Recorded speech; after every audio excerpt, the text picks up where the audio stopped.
Nitrogen and brazing. Why use nitrogen while brazing? Low-flow nitrogen purge is recommended when brazing a copper line set. Why? Because of oxidation.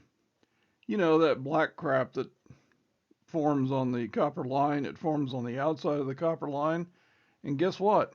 It forms on the inside. So why is that a problem?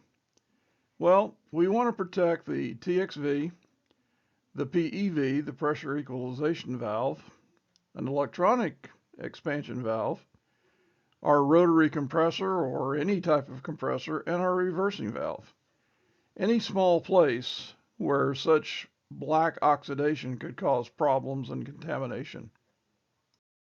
When using nitrogen, you should always use a regulator. To purge with nitrogen while brazing, we recommend a low-flow nitrogen regulator. This type of regulator has a little ball that floats, and you can set the nitrogen flow very low, which is what is needed for brazing. When you do your brazing on the line set, you should make your big joints first. Start at one end and move to the other. Make the final joint a small one. And always do this consistently. Consistency will eliminate problems and leaks. So again, why purge with nitrogen?